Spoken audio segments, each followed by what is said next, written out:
Sintonía de Vida se complace en presentar las sanas palabras. Señor, capacítame. Mensajes bíblicos a cargo de consagrados siervos comprometidos con la sana enseñanza. Para así poder sembrar tu palabra. Para seguir con este estudio, la parte 5 de este taller, vamos a analizar las etapas del desarrollo de un niño hasta convertirse en adulto. Esta etapa va básicamente desde que nace hasta los 20 años, 21 años. Algunos psicólogos y sociólogos hablan de que probablemente sea un poquito más de los 20 o 21 años. Algunos casos puede suceder que también sea antes de los 20 años. Entonces vamos a ir analizando y vamos a ver cinco puntos muy importantes para considerar. El primero de ellos tiene que ver con la etapa de la lactancia, del primer año del niño. Y por ahí en la placa, en la próxima placa, etapas del desarrollo, confianza versus desconfianza. Si nosotros analizamos en esta etapa, los bebés dependen absolutamente, totalmente de sus papás, ¿verdad? Para su subsistencia, todo lo que tiene que ver con su alimentación, todo. Ellos dependen absolutamente de papá y mamá. Si los bebés perciben que sus padres satisfacen sus necesidades de alimento, de abrigo, de atención, de cariño, de cuidado, etc., ellos van a desarrollar un sentido de confianza en su entorno. Sin embargo, si ellos no perciben eso, puede suceder, es lo más probable que suceda, que el niño llegue a desconfiar hasta de su propia familia, de su casa. Un segundo punto tiene que ver con el niño cuando ya va creciendo, entre los 1 y los 2 años, y ahí lo titulamos autonomía versus vergüenza. ¿Por qué lo hemos puesto así? Los niños en esta etapa necesitan movilizarse de un lugar a otro, ya comienzan a gatear, a caminar, ¿verdad? Necesitan ir explorando su ambiente y en esta etapa es necesario que no siempre los sancionemos a los niños y los limitemos en todo momento.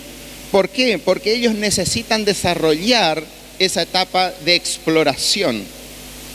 Es común que los niños digan no porque están aprendiendo a ejercer su voluntad. Y eso es bueno que lo tengamos en cuenta, ¿sí? Debemos apoyarlos en eso, debemos estimularlos ahí.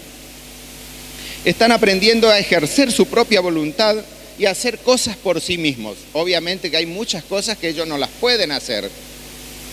Las criaturas desean afirmar su capacidad volitiva, pero también sienten muchos temores. Si nosotros como padres en esta etapa los castigamos en forma excesiva por todo, sin una explicación amorosa y firme, que es lo que muchas veces recalca nuestro pastor, ¿verdad? Se limita su autonomía y puede transformarse esta autonomía en vergüenza. Es decir, vergüenza porque todo lo que hacen como que al otro molesta. Y eso es dañino para el crecimiento de nuestros niños. Los padres debemos proveerles de un ambiente seguro, establecer límites claros, ignorar las rabietas que las van a tener y dar atención a los niños cuando estén calmados.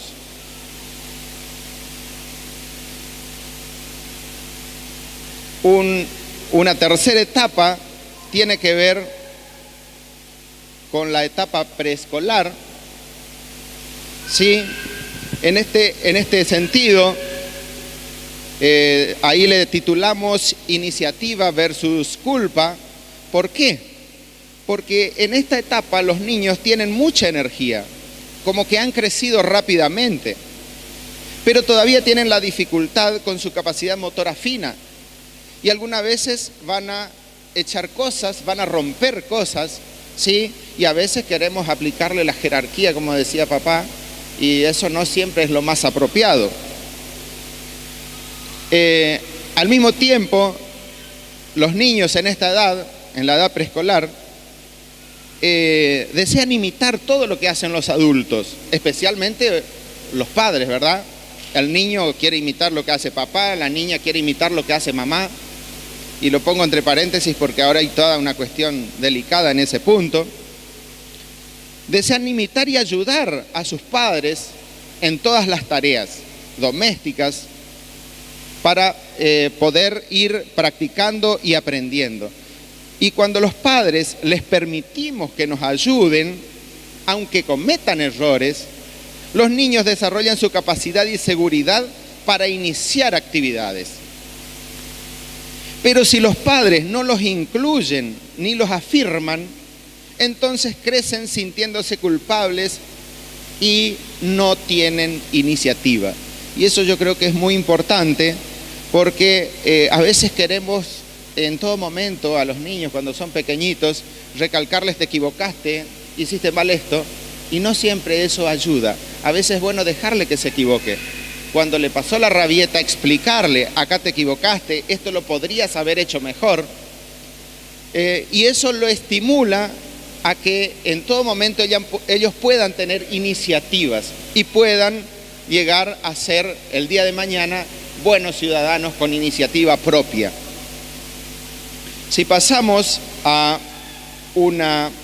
la siguiente etapa, desde los 6 años hasta la pubertad, competencia versus inferioridad. Cuando hablamos de competencia, nos estamos refiriendo al sentimiento que se va desarrollando en el niño sobre el valor propio y sus capacidades, la autoestima. En esta etapa, el menor siente deseos de satisfacer todo lo que él quiere hacer. Siente deseos de cumplir cosas, de hacer muchas cosas, y cuando por ahí no logra lo que él se ha propuesto, ¿qué va a pasar? Que se va a sentir mal, se va a sentir con culpa, con inferioridad. Por eso es necesario que en estos momentos nosotros podamos ayudarlos a que vayan comprendiendo que es parte de la vida equivocarnos, pero que a partir de las equivocaciones vamos aprendiendo. Y al niño eso le va quedando grabado. Es ideal que los padres les proveamos de afecto, que los disciplinemos, pero con amor y con respeto. ¿Sí? A veces queremos hacerlo sentir mal cuando castigamos a un niño. Eso no es bueno, no ayuda a su autoestima. Hacerle notar que se ha equivocado, pero que puede mejorar. Hay una gran diferencia. Cuando estamos sancionando el mal comportamiento solamente y no le explicamos en qué se ha equivocado, entonces eso crea en el niño un complejo de inferioridad. Debemos, por lo tanto, establecer límites y normas claras para que el niño sepa qué hacer y qué no hacer. Obviamente que se va a equivocar, y a menudo, muchas veces, nosotros de grandes nos seguimos equivocando, ¿verdad? Pero cuando nos damos cuenta que nos estamos equivocando, tenemos que retomar el camino correcto. Y voy al quinto punto, que aquí yo me voy a detener un poquitito más, porque quizás sea uno de los más delicados, quizás, que va desde la pubertad hasta los 20 años, aproximadamente, como decíamos al principio. Identidad versus confusión de roles. La adolescencia. Es un periodo de desarrollo biológico, psicológico, sexual y social, inmediatamente posterior a la niñez, que comienza con la pubertad y va hasta la edad adulta. Es el cambio del niño en adulto. Etimológicamente, adolescente significa estar carente o falto de algo, porque está en proceso de adquirir un estado que aún no lo tiene, la adultez. Y a veces ahí se generan las complicaciones porque al adolescente queremos exigirle cosas de adulto. Y justamente está en proceso de llegar a ser adulto. Podemos, dentro de la adolescencia, diferenciar al menos 3 etapas. La preadolescencia, que se caracteriza por ese estado vital entre la niñez y la adolescencia. Es el umbral de la adolescencia, lo llaman algunos.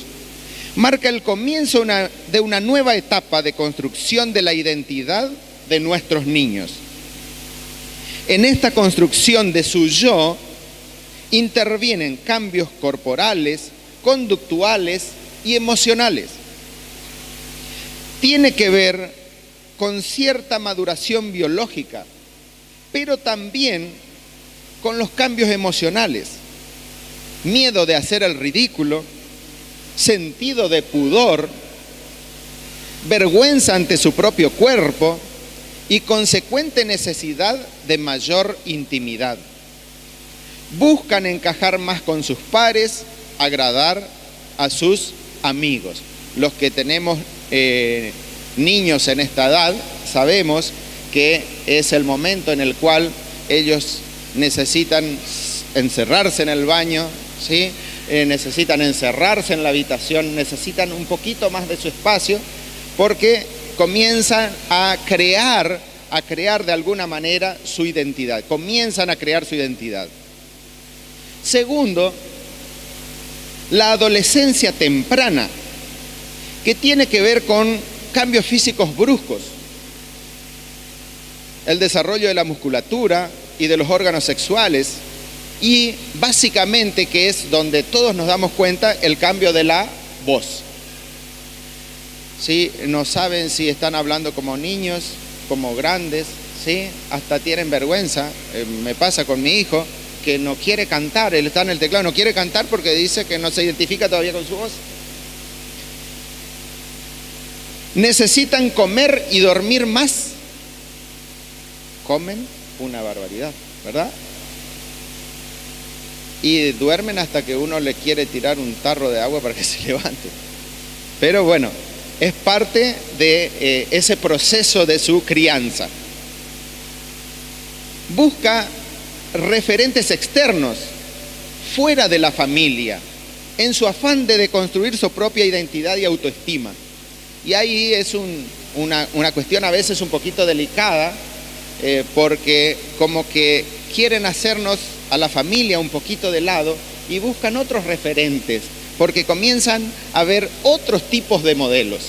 Y es ahí donde nosotros necesitamos, de alguna manera, influenciar positivamente en las relaciones que tengan nuestros adolescentes.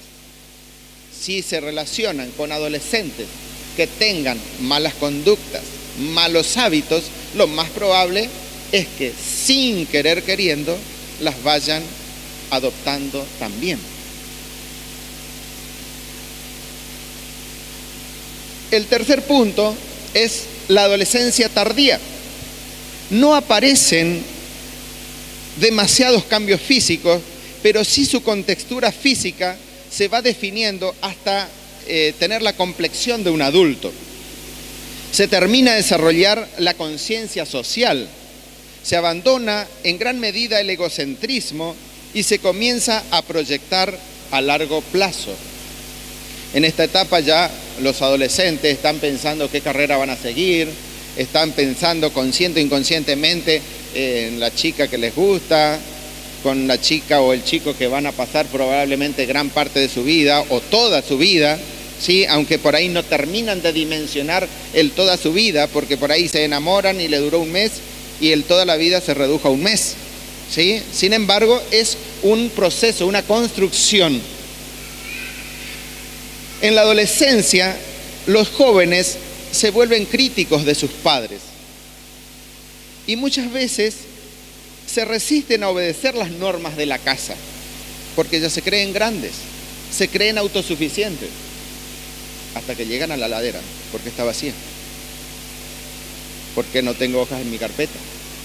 ¿Se entiende lo que planteamos?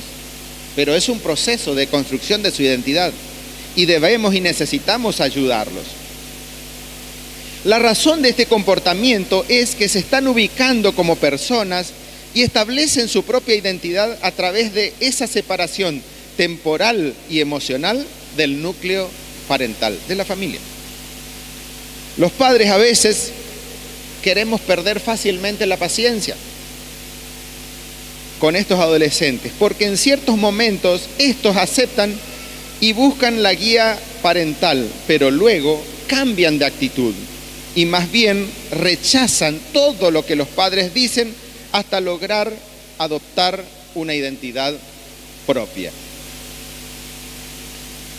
Y a partir de eso yo quiero hacer hincapié en al menos 2 puntitos que tienen que ver con todo lo que hemos analizado y que yo lo caratulé como modelos de padres. Por ahí es común escuchar de tal palo está la astilla. Si nosotros analizamos esta situación, podemos ver que nuestros hijos captan rápidamente la forma del comportamiento de los padres. Por eso es que necesitamos ser un ejemplo para ellos. Fácilmente copian nuestra forma de hablar, nuestra forma de relacionarnos, porque creen que todo lo que hacemos los papás es bueno. Por eso debemos y necesitamos tener cuidado con los ejemplos que damos, con el ejemplo que somos para nuestros hijos y también para el resto de la sociedad que nos está observando. Si los padres discuten gritándose, insultándose y hasta golpeándose, que a veces suele pasar, estos niños que ven ese tipo de comportamiento, ese tipo de ejemplo, van a pensar que eso es lo correcto, que eso es lo apropiado. Y ese es el modelo que van a seguir.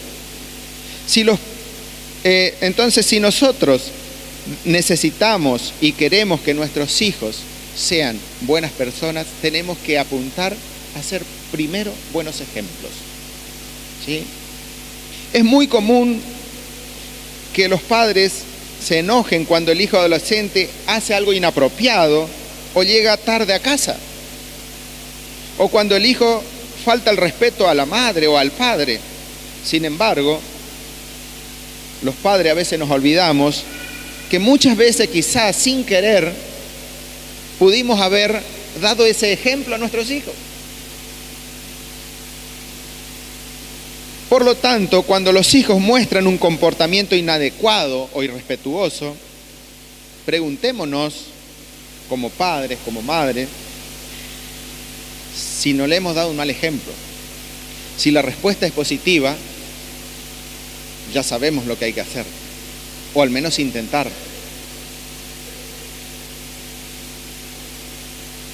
Y a continuación, yo quiero que veamos y analicemos las influencias externas a las que nuestros niños están expuestos. Una de ellas, una de las que lamentablemente, y lo digo en este tono porque me parece que su influencia es terrible en el comportamiento de nuestros hijos, es la televisión. La televisión nos enseña en todo momento, porque estamos mirando y escuchando. Y como muchas veces los papás tenemos poco tiempo para la familia, gran parte de nuestros hijos pasan mucho tiempo en la televisión. Entonces, esa televisión, esa cajita cuadrada, les está enseñando algo y tenemos que prestar atención qué es lo que le está enseñando a nuestros hijos. Cuando usted note que sus hijos ven programas y luego imitan esos comportamientos, los juegos y las palabras usadas por los personajes de los programas, cuando usted vea que sus hijos tienen comportamientos irrespetuosos o no aceptables en la familia, pregúntese qué programas de televisión están viendo. Está lleno de programas que les llaman la atención a nuestros niños. Hoy está de moda, por ejemplo, los youtubers, ¿sí? Calculo que la mayoría sabe lo que son, ¿verdad? Y muchos de nuestros niños, yo a mi hijo, en reiteradas ocasiones le llamo la atención, ven youtubers españoles, gallegos, chilenos, que utilizan vocabulario a veces muy dañino, muy malo. Y esas cosas, sin querer, se nos van pegando. Y entonces uno constantemente tiene que estar llamando la atención cuando dice, digamos, una palabrota que a lo mejor en gallego no es una mala palabra, pero para nosotros sí. Y debemos cuidar esos detalles. Si identifica el programa, entonces puede prohibirle que vea este programa, explicándole las razones por las que le prohibimos y enseñarle al hijo o a la hija que puede ver dicho programa mientras que no copie. Porque si nosotros hacemos un paralelismo con la vida cotidiana, en todo momento vemos malas actitudes, malos comportamientos, vocabulario inadecuado y no podemos estar en una burbuja. ¿Se entiende lo que planteamos? Entonces, ¿qué es lo que tenemos que enseñarles? Y es bueno que ellos vayan entendiendo que podemos ver muchas cosas, pero tenemos que saber qué necesitamos aprender, qué podemos aprender, qué nos sirve. Retener lo bueno, dice la palabra del Señor. Amén. Entonces, es necesario que nosotros tengamos muy en cuenta este tipo de detalles. ¿Qué otra cosa puede suceder a veces? Algunas situaciones externas que por ahí condicionan el comportamiento de nuestros niños, de nuestros adolescentes. Es normal que los niños incurran en comportamientos inadecuados cuando hay una crisis familiar. Por ejemplo, si el padre está desocupado, si perdió el empleo y se pasa discutiendo con la esposa, esto afecta a la psicología de nuestro niño, de nuestra niña, de nuestro adolescente.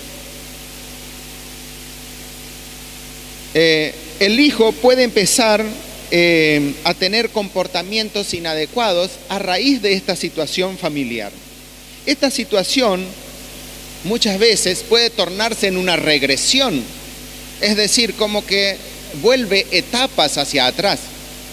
Como anécdota, mi hijo del medio, Donato, cuando nace mi hija, él hablaba bien, prácticamente leía, y cuando nace mi hija, él comienza en una regresión y quería de nuevo ser bebé. ¿Sí? Entonces necesitamos saber de estas situaciones y ver cómo las podemos manejar. En estos casos, el castigo no es una disciplina apropiada, no sirve. Porque el problema no es el hijo, el problema es la situación que está afectando a la familia, al núcleo familiar.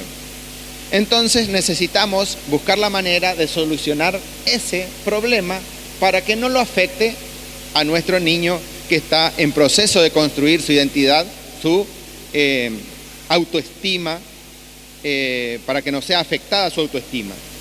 En otros casos, cuando los hijos adolescentes se enteran que sus padres se están divorciando, separando, que es algo muy común en este tiempo,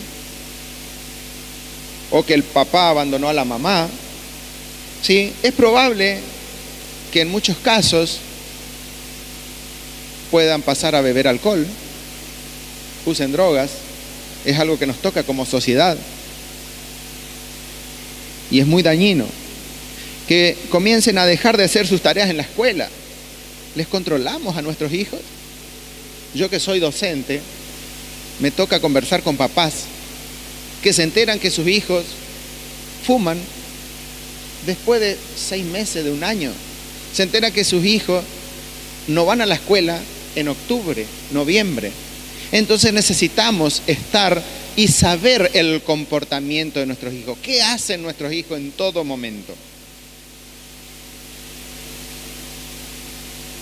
Nuevamente, en este caso, la razón del comportamiento inadecuado quizá no esté necesariamente en el adolescente, sino en la crisis que puede estar viviendo en el hogar. Los padres deben explicarle a sus hijos lo que está sucediendo. Deben darles la oportunidad de expresar su enojo y tristeza en forma saludable. Y les deben afirmar que siempre tendrán amor de sus padres a pesar de los problemas que estos puedan tener. No debemos olvidar que el niño, el adolescente, está construyendo su personalidad. Y a modo de ejemplo, yo lo anoté por aquí, una historia así muy cortita, pero que simplifica parte de la situación que estamos planteando. Juan es muy hablador, impulsivo y no piensa antes de actuar. Su hermana Jessica, en cambio, es más bien callada.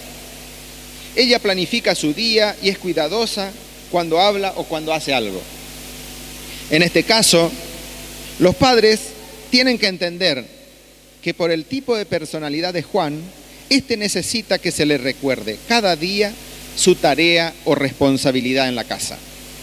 Lógicamente, esto no es una excusa para que Juan no haga su tarea. Pero es importante que los padres entiendan una de las causas del comportamiento de este hijo para evitar castigarlo sin razón o para evitar compararlo con su hermano. Porque las comparaciones son odiosas, ¿sí?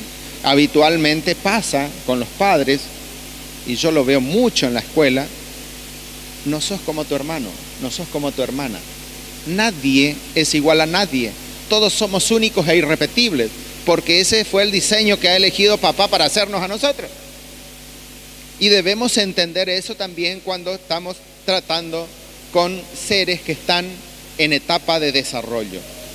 La hermana Jessica no necesita que se le recuerden sus tareas diarias, porque por su personalidad, ella planifica su día y le agrada ser cumplidora. Es recomendable considerar la personalidad al evaluar la causa del comportamiento del hijo o de la hija. Sin embargo, esto no debe usarse como justificación para un mal comportamiento y no significa que no pueda cambiarse un determinado mal hábito. Por la disciplina y orientación debe ser administrada considerando la personalidad de cada individuo. Estudios dicen que si una persona quiere cambiar un hábito por otro hábito más saludable, tiene que proponerse como meta hacer esa actividad saludable por 20 o 25 días consecutivos. Si yo digo, no me puedo levantar a las 6 de la mañana a orar, pero si yo me propongo como hábito y digo, todos los días, durante 25 días me levanto a las 6 de la mañana, lo más probable es que al mes siguiente solito me levante a las 6 de la mañana. A veces 5 minutos antes. Entonces necesitamos, en esos casos, a pesar del ejemplo de este niño que él no quería ser cumplidor, inculcarle que necesita ser responsable y que es parte de un aprendizaje. Hay otros niños que aprenden muchísimo más rápido, como el caso de Jessica, que no es necesario estarle recalcando a cada momento. Por todo lo expuesto, necesitamos afianzar en nuestros hijos los valores y conocimientos que los van a hacer mañana personas de bien en la sociedad. Personas que puedan influir positivamente en su entorno, entre sus pares. Debemos motivarlos a cultivar aquello que es verdadero, todo lo honesto, todo lo justo, todo lo puro, todo lo amable, todo lo que es de buen nombre. Y enseñarles a que aprovechen bien el tiempo, porque los días son malos. y para que puedan entender en todo momento cuál es la voluntad del Señor. Y ahí voy al versículo que leí al principio, que es Romanos 12:2. Y no adopten las costumbres de este mundo, sino transfórmense por medio de la renovación de su mente, para que comprueben cuál es la voluntad de Dios, lo que es bueno, agradable y perfecto. Necesitamos en todo momento permitir que el Espíritu Santo tome el dominio y el control de nuestras vidas. ¿Nos vamos a equivocar? Es probable. ¿Nuestros niños se van a equivocar? Es muy probable. Pero si nosotros nos equivocamos, debemos también permitir que los niños se equivoquen, que nuestros hijos se equivoquen y corregirlos cuando todavía hay tiempo. Porque esa es la manera que nos enseña la palabra. Y segunda de Timoteo, la siguiente placa, dice: recuerda que en los últimos días llegarán tiempos difíciles. La gente se volverá egoísta, amante del dinero, fanfarrona y orgullosa. Se insultarán unos a otros, no obedecerán a sus padres, no darán las gracias y serán mundanos. No sentirán afecto por los demás, ni estarán dispuestos a perdonarlos. Hablarán con maldad, estarán fuera de control, serán crueles y odiarán el bien. En estos mismos días, la gente traicionará a sus amigos, actuará sin pensar, se enorgullecerá de lo que sabe y en vez de amar a Dios, amará los placeres. A ello le agregué hedonismo puro, que es lo que estamos viendo con toda esta cuestión de la ideología de género, que ya lo vamos a conversar enseguida, muy cortito. Parecerán ser muy religiosos, pero con su manera de vivir demostrarán que en la realidad rechazan servir a Dios. No te metas con esta gente. Como para ir cerrando, yo quiero redondear sobre una idea que es muy frecuente y muy recurrente. Yo se las recalco siempre a mis alumnos, porque el Señor, cuando nos crea, nos dio 2 oídos y una sola boca, para que escuchemos el doble de lo que hablamos. Y a veces siempre queremos hablar, y hablar a la ligera. Y necesitamos no hablar o decir todo lo que pensamos, sino pensar todo lo que decimos. Porque muchas veces cuando hablamos sin pensar, metemos la pata, nos equivocamos. Y después podemos pedir perdón. Y corresponde que lo hagamos. Pero a veces pidiendo perdón no se cura una herida que pude haber causado por algo que dije inapropiadamente, por un exabrupto. ¿Se entiende, mis queridos hermanos? Y cierro con el último versículo. Señor, examíname y reconoce mi corazón. Pon a prueba cada uno de mis pensamientos. Así verás si voy por el mal camino y me guiarás por el camino eterno. En todo momento necesitamos hacer un mea culpa. ¿Dónde me estoy equivocando? ¿Qué estoy haciendo inapropiadamente? ¿Qué puedo mejorar? ¿Qué necesito mejorar? Porque tengamos presente que mientras estemos en esta tierra, mientras estemos con vida, vamos a seguirnos equivocando. Pero la clave está cuando me doy cuenta, cuando el Señor nos muestra dónde nos estamos equivocando, ser lo suficiente capaces de poner en práctica nuestra voluntad y decir: Señor, quiero cambiar. Señor, ayúdame a cambiar. Es una decisión.